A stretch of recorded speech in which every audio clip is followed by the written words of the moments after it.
आदरणीय बंधुओं, माताओं व मेरी प्यारी बहनों, राधे राधे। आप सभी का हमारे YouTube चैनल जीवन की धारा पर बहुत बहुत स्वागत है। बंधुओं, आज हम इस वीडियो में पितृपक्ष के पुण्यदायक अवसर पर श्रीमद् भगवत गीता के 13वें अध्याय का कथा महत्तम श्रवण करेंगे, जिसे सुनने सुनाने से भगवान श्री हरि की कृपा से पापों का नाश होता है। वे पितृ पूर्वजों का आशीर्वाद घर परिवार पर बना रहता है। कथा महत्तम सुनने के बाद यदि आप हमारे चैनल पर नए हैं तो कृपया हमारे चैनल को सब्सक्राइब करें, बेल आइकन को प्रेस करें ताकि हमारी वीडियो की नोटिफिकेशन सबसे पहले आप तक पहुंचे। वीडियो को शेयर व लाइक भी जरूर करें। भगवान महादेव कहते हैं, हे देवी, अब गीता के 13वें अध्याय की अगाध महिमा का वर्णन सुनो। उसको सुनने से तुम्हें बड़ी प्रसन्नता प्राप्त होगी। दक्षिण दिशा में तुंगभद्रा नाम की एक बहुत बड़ी नदी है। उसके किनारे हरिहरपुर नामक रमणीय नगर बसा हुआ है। वहाँ साक्षात भगवान हरिहर विराजमान हैं, जिनके दर्शन मात्र से परम कल्याण की प्राप्ति होती है।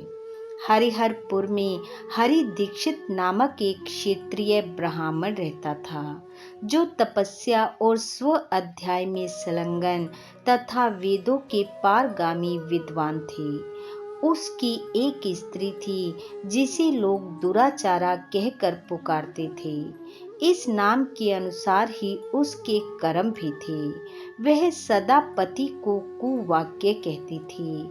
पति से संबंध रखने वाले जितने लोग घर पर आते, उन सबको वह डांट लगाती और स्वयं कामुक्त होकर निरंतर व्यभिचारियों के साथ रमण किया करती थी। एक दिन नगर को इधर उधर आते जाते हुए पूर्ववासियों से भरा देखकर उसने निर्जन एवं दुर्गम वन में अपने लिए संकेत स्थान बना लिया। एक समय रात में किसी कामी को ना पाकर वह घर के किवाड़ खोल नगर से बाहर संकेत स्थान पर चली गई। उस समय उसका चित्त काम से मोहित हो रहा था। वह एक एक कुंज में तथा प्रत्येक वृक्ष के नीचे जा जाकर किसी प्रियतम की खोज करने लगी, किंतु उन सभी स्थानों पर उसका परिश्रम व्यर्थ गया। उसे प्रियतम का दर्शन नहीं हुआ। तब वह उस वन में नाना प्रकार की बातें कहकर विलाप करने लगी। चारों दिशाओं में घूम घूम कर वियोग जनित विलाप करती हुई उस स्त्री की आवाज सुनकर एक सोया हुआ व्याघ्र जाग उठा और उछलकर उस स्थान पर पहुंचा जहां वह रो रही थी। उधर वह भी उसे आते देख किसी प्रेमी की आशंका से उसके सामने खड़ी होने के लिए ओट से बाहर निकल आई। उस समय व्याघ्र ने आकर उसे नख रूपी बाणों के प्रहार से पृथ्वी पर गिरा दिया। इस अवस्था में भी वह कठोर वाणी में चिल्लाती हुई पूछ बैठी, अरे बाघ, तू किस लिए मुझे मारने को यहाँ आया है? पहले इन सारी बातों को बता दे, फिर मुझे मारना। उसकी यह बात सुनकर प्रचंड पराक्रमी व्याघ्र क्षण भर के लिए उसे अपना ग्रास बनाने से रुक गया और हंसता हुआ बोला, दक्षिण देश में मलापहा नामक एक नदी है। उसके तट पर मुनिपर्णा नगरी बसी हुई है। वहाँ पंचलिंग नाम से प्रसिद्ध साक्षात भगवान शंकर निवास करते हैं। उसी नगरी में मैं ब्राह्मण कुमार होकर रहता था। नदी के किनारे अकेला बैठा रहता और जो यज्ञ के अधिकारी नहीं थे, उन लोगों से भी यज्ञ कराकर उनका अन्न खाया करता था। इतना ही नहीं, धन के लोभ से मैं सदा अपने वेद पाठ के फलों को भी बेचा करता था। मेरा लोभ यहाँ तक बढ़ गया था कि अन्य भिक्षुओं को गाली देकर हटा देता और स्वयं दूसरों का नहीं देने योग्य धन भी बिना दिए ही हमेशा ले लिया करता था। ऋण लेने के बहाने मैं सब लोगों को छला करता था। तदंतर कुछ काल व्यतीत होने पर मैं बूढ़ा हुआ।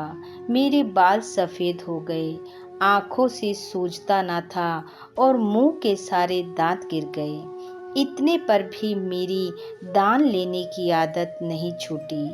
पर्व आने पर प्रतिग्रह के लोभ से मैं हाथ में कुश लिए तीर्थ के समीप चला जाया करता था।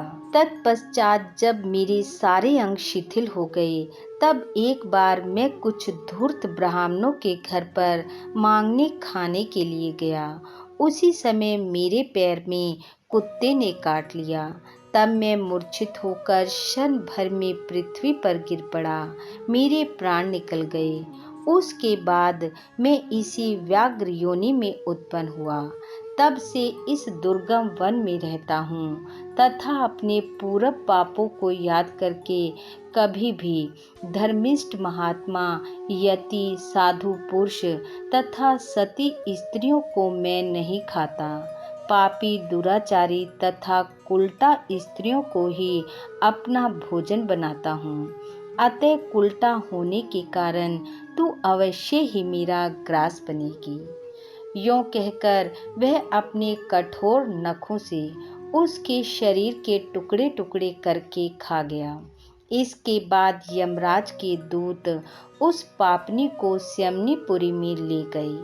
वहां यमराज की आज्ञा से उन्होंने अनेकों बार उसे विष्ठा, मूत्र और रक्त से भरे हुए भयानक कुंडों में गिराया। करोड़ों कल्पों तक उसमें रखने के बाद उसे वहां से ले आकर 100 मनवंतरों तक रोरव नामक नरक में रखा। फिर चारों ओर मुंह करके दीन भाव से रोती हुई उस पापनी को अनेकों नरकों में गिराया गया। उस समय उसके केश खुले हुए थे और शरीर भयानक दिखाई देता था। इस प्रकार घोर नरक यातना भोग चुकने पर वह महापापनी इस लोक में आकर चंडाल योनि में उत्पन्न हुई। चंडाल के घर में भी प्रतिदिन बढ़ती हुई वह पूर्व जन्म के अभ्यास से पूर्ववत पापों में प्रवृत्त रही। फिर उसे कोढ़ और राजश्यमा का योग हो गया। नेत्रों में पीड़ा होने लगी। फिर कुछ काल के पश्चात वह पुनः अपने निवास स्थान को गई, जहाँ भगवान शिव के अंतःपुर की स्वामिनी जम्बिका देवी विराजमान थी। वहाँ उसने वासुदेव नामक एक पवित्र ब्राह्मण का दर्शन किया, जो निरंतर गीता के 13वें अध्याय का पाठ किया करता था। उसके मुख से गीता के 13वें अध्याय का पाठ सुनते ही वह चंडाल शरीर से मुक्त हो गई और दिव्य देह धारण करके स्वर्ग लोक को चली गई।